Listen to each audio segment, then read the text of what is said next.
Now, have you thought of what animal you'd like to be if you end up alone? Yes, a lobster. Why a lobster? Because lobsters live for over 100 years. Are blue-blooded, like aristocrats.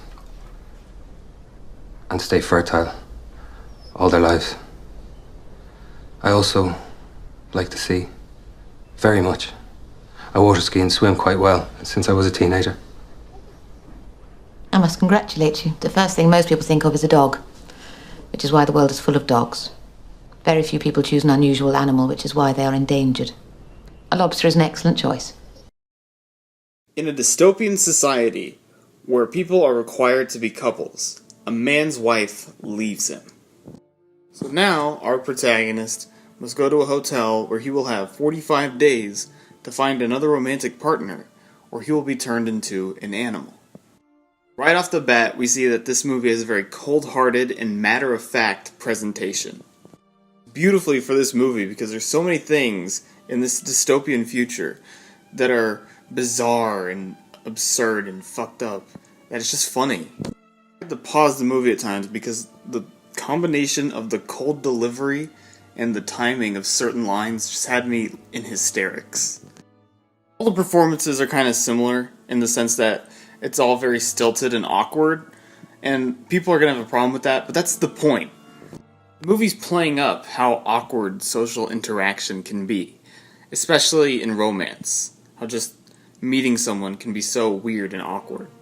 The type of awkward and stilted delivery that the characters in this movie have doesn't take away from the subtleties of the performance. It doesn't take away from the little mannerisms of each character.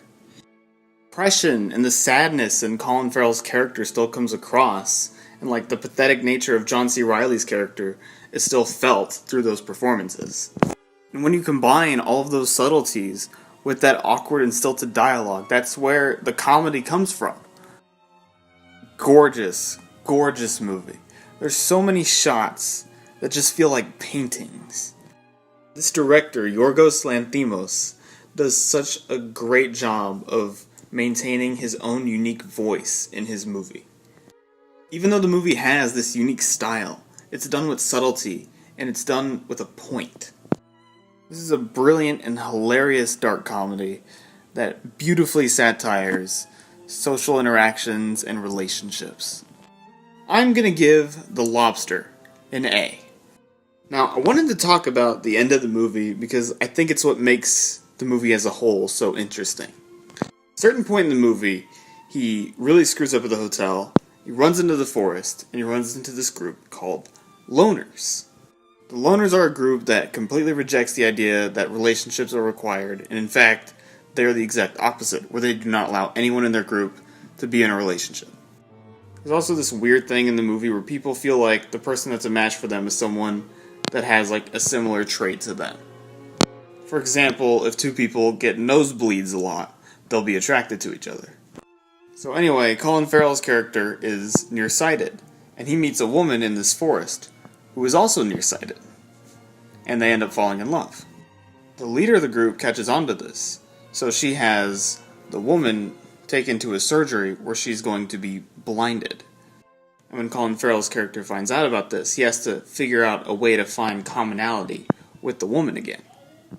They end up running away from the forest to this diner, and the idea is that Colin Farrell is going to cut his eyes out so he will also be blind. And then they will once again have a commonality between them, and they will be able to stay in love. Now, the movie ends before we see whether or not Colin Farrell cut his eyes out. And I interpret this as something where your worldview determines what you think happened. If you believe that people are willing to sacrifice anything and everything to stay in love and stay with the person that they love, then you believe that he cut his eyes out. On the other hand, if you think that relationships are based on convenience and fulfilling one's own needs, then you might think, no, he didn't cut his eyes out, he left the restaurant and abandoned her. I think this ending really works for the movie because it kind of encapsulates the whole idea of the movie, which is to test your ideas of love and relationships. It's so much better that the ending is left ambiguous because it'd be so unsatisfying to just be given an answer. And any kind of conventional ending would miss the point of the movie entirely.